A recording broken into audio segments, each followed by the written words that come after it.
बिस्मिल्लाहिर्रहमानिर्रहीम रब्बिश्रह ली सदरी वयस्सिर ली अमरी वहलुल उक़दतम मिन लिसानी यफ़क़हू क़ौली। सदक़ल्लाह।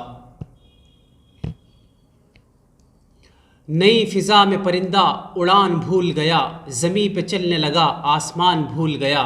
गरीब शहर ने रखी है आबरू वरना अमीर शहर तो उर्दू ज़बान भूल गया। नाजरीन, मैं advocate Mohammad Altaf Ahmed AB news Urdu में आप सबका खैर मक़दम करता हूँ। तो आइए हम आपको करते हैं कुछ अहम खबरों से बाखबर। सबसे पहले आज की अहम सुर्खियाँ।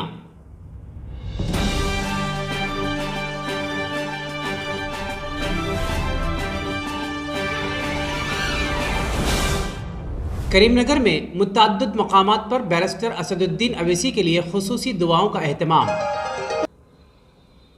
बैरिस्टर असदुद्दीन अवैसी ने जेड सिक्योरिटी से किया इनकार। Professor M Jagdish Kumar UGC के चेयरमैन। वज़ीर आज़म नरेंद्र मोदी के हाथों आज हैदराबाद में स्टैचू ऑफ इक्वालिटी की नकाब कुशाई। कोविड महलूकीन तक इमदादी रकम न पहुंचने पर सुप्रीम कोर्ट का इजहार बरहमी। तो आइए अब खबरें तफसील से।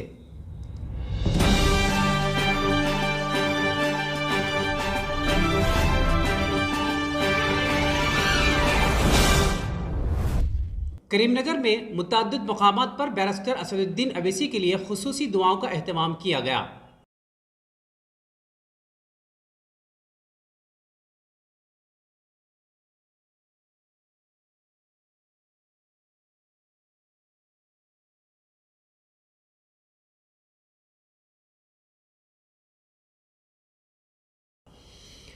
तो बढ़ते हैं एक और अहम खबर की जानिब के बैरिस्टर असदुद्दीन अवैसी सदर कुल हिंद मजलिस इत्तेहादुल मुस्लिमीन व रुकन पार्लिमान हैदराबाद ने जेड सिक्योरिटी कबूल करने से इनकार कर दिया। तफसीलात के मुताबिक सदर मजलिस ने लोकसभा में बयान देते हुए हमले के फौरी बाद स्पीकर की जानिब से पुलिस ओहदेदारों से राब्ता कायम करने पर उनसे इजहार तशक्कुर किया। सदर मजलिस ने कहा, मैं मौत से डरने वाला नहीं हूँ, मैं हम सब को इस दुनिया से जाना है, मुझे जेड सिक्योरिटी नहीं चाहिए। मैं 1994 से सियासत में सरगर्म अमल हूँ। गोली लगती है तो मुझे कबूल है, मैं आज़ाद ज़िंदगी गुजारना चाहता हूँ, मैं घुटन की ज़िंदगी नहीं गुजारना चाहता। मुझे ज़िंदा रहना है तो अपनी आवाज़ उठाना होगा। स्पीकर लोकसभा ओम बिरला ने सदर मजलिस के सिक्योरिटी से इनकार करने पर कहा कि हमें आपकी फ़िक्र है, इसलिए जेड सिक्योरिटी का फैसला किया गया है। ताहम सदर मजलिस ने कहा कि मुझे जेड सिक्योरिटी की ज़रूरत बिल्कुल नहीं है, मुझे एक कैटेगरी का शहरी बनाइए, मैं इन गोली चलाने वालों से डरकर खामोश नहीं रहूँगा। उन्होंने सवाल किया कि हमलावरों के खिलाफ UAPA के तहत कार्रवाई क्यों नहीं की गई। इसी तरह बढ़ते एक और खबर की जानिब के तेलंगाना के नलगुंडा ज़िले से ताल्लुक़ रखने वाले प्रोफेसर M जगदीश कुमार को यूनिवर्सिटी ग्रांट्स कमीशन UGC का नया चेयरमैन मुकर्रर किया गया है। UGC चेयरमैन का ओहदा गुज़िश्ता 7 दिसंबर से मखलूआ है। प्रोफेसर DP सिंह, जो इस वक्त तक UGC के ग्रांट्स कमीशन के चेयरमैन थे, 7 दिसंबर को 65 साल की उम्र में रिटायर्ड हुए। उनकी जगह नलगुंडा ज़िले के प्रोफेसर M जगदीश कुमार को नया चेयरमैन मुकर्रर किया गया है, जो जवाहरलाल नेहरू यूनिवर्सिटी JNU के वाइस चांसलर की हैसियत से खिदमत अंजाम दे रहे हैं। M जगदीश कुमार 2016 से JNU के वाइस चांसलर के तौर पर काम कर रहे हैं। उनके ओहदे की मुद्दत रवां साल 26 जनवरी को ख़त्म हो चुकी है। ताहम वो अगले VC की तकर्री तक ओहदे पर बरकरार रहेंगे। मरकज़ी हुकूमत ने इस दौरान उन्हें UGC का चेयरमैन मुकर्रर करने के अहकाम जारी किए हैं। प्रोफेसर जगदीश कुमार को इलेक्ट्रॉनिक इंजीनियरिंग और इससे मुंसलिक मज़ामीन का वसी तजुर्बा है। उन्होंने इलेक्ट्रिकल इंजीनियरिंग IIT मद्रास से PhD EE और MS EE की डिग्री हासिल की है। 1994 से 1995 तक वो IIT खड़गपुर में electronics and electrical communication engineering के शोबे में विजिटिंग फैकल्टी और असिस्टेंट प्रोफेसर भी रह चुके हैं। बाद-ए-आज़ा वो 1997 में IIT दिल्ली के इलेक्ट्रिकल इंजीनियरिंग के शोबे में बतौर एसोसिएट प्रोफेसर मुकर्रर हुए थे। इसी तरह बढ़ते हैं और ख़बर की जानिब के कोरोना से हुई अमवात के मुआवजे के मामले में सुप्रीम कोर्ट ने अहम हिदायत जारी करते हुए अंडर सेक्रेटरी या इससे ऊपर के ओहदे के अफसर को हर रियासत में नोडल अफसर के तौर पर मुकर्रर करने की हिदायत दी। नोडल अफसर के लिए ज़रूरी होगा कि वो मुतासरीन को मुआवजा फराहम करने के लिए रियासती कानूनी खिदमत अथॉरिटी के साथ काम करें। इसके अलावा रियासत से ताल्लुक़ी की सतह तक काम करने वाली कानूनी खिदमत के हुक्काम भी इस काम में मुतासरा दरख्वास्त दहिंदगान की शनाख्त और तस्दीक करने में मदद करेंगे। सुप्रीम कोर्ट ने मजीद कहा कि अगर मुआवजे की दरखास्तों में कोई गलती या कोई कमी है तो उसे टेक्निकी बुनियादों पर मुस्तरद न किया जाए, उसे मनसूख करने के बजाय वक्त ज़ाय किए बगैर उसकी इस्लाह की जाए।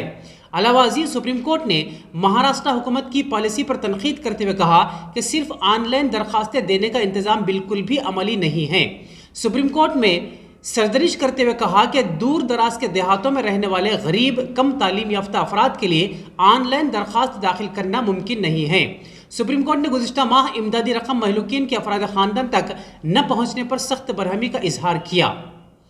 तो दोस्तों बढ़ते हैं एक और खबर की जानिब कि वज़ीर आज़म नरेंद्र मोदी हफ्ता 5 जनवरी को हैदराबाद के दौरे पर होंगे। इस दौरे के मुताल्लिक़ दफ्तर वज़ीर आज़म से जारी करदा प्रेस रिलीज में बताया गया है कि वज़ीर आज़म नरेंद्र मोदी आज 2:45 पर हैदराबाद के पटनचेरू में वाक़ international crops research institute for the semi arid tropics ICRISAT campus जाएंगे और इक्रिसैट के 50 साल तकरीब का इफ्तिताह अंजाम देंगे। वज़ीर आज़म नरेंद्र मोदी इक्रिसैट के पौधों के तहफ़्फ़ुज़ पर मबनी माहौलियाती तब्दीली तहक़ीक़ी फैसिलिटी का भी इफ्तिताह अंजाम देंगे। वाज़ेह रहे कि ये दोनों इदारे एशिया और सहराई अफ्रीका के छोटे किसानों के लिए वक्फ हैं। वज़ीर आज़म इक्रिसैट के मखसूस तरीके से डिज़ाइन करदा लोगों की भी रूनुमाई करेंगे और इस मौके पर एक यादगारी टिकट जारी करेंगे। इक्रिसैट एक बैनुल-अक़वामी तंजीम है जो एशिया और सहराई अफ्रीका की तरक्की के लिए ज़रई तहक़ीक़ पर काम करती है। ये फसलों की बेहतर अक़साम और हाइब्रिड की फराहमी के ज़रिए किसानों की मदद करती है और माहौलियाती तब्दीली से लड़ने में खुश्क इलाकों के छोटे किसानों की भी मदद करती है। अलावाजी शाम 5 बजे वज़ीर आज़म नरेंद्र मोदी हैदराबाद में तामीर शुदा स्टैचू ऑफ इक्वालिटी की नकाब कुशाई के ज़रिए उसे कौम के नाम मानून करेंगे। वाज़ेह रहे कि स्टैचू ऑफ इक्वालिटी की लंबाई 216 फुट है, जिसे 11वीं सदी के भक्ति संत श्री रामानुजाचार्य की याद में बनाया गया है, जिन्होंने अक़ीदा, मजहब और नस्ल समेत ज़िंदगी के तमाम शोबों में बराबरी के तस्वुर को फ़रोग़ देने के लिए काम किया है। ये मुजस्समा पंचलोहा से बनाया गया है जो 5 धातों सोना, चांदी, पीतल, तांबा और जिंक का मजमुआ है। ये बैठी हुई हालत में दुनिया में धात से बने हुए सबसे ऊंचे मुजस्सिमों में से एक है। इस मुजस्सिमे को भद्रावेदी नाम की एक 54 फीट ऊंची इमारत की बुनियाद पर नस्ब किया गया है। इमारत की मुख्तलिफ मंजिलों पर वैदिक डिजिटल लाइब्रेरी और तहक़ीक़ी मराकिज़, क़दीम हिंदुस्तानी मतन, एक थिएटर और एक तालीमी गैलरी है जिसमें श्री रामानुजाचार्य की मुख्तलिफ तख्लीक़ात की तफसीलात मौजूद हैं।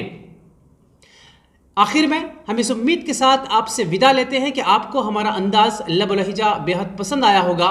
तो फिर आपके लिए लाजमी है कि हमारे चैनल को सब्सक्राइब, लाइक और शेयर ज़रूर करें। तो इंशाअल्लाह कल फिर मुलाकात होगी।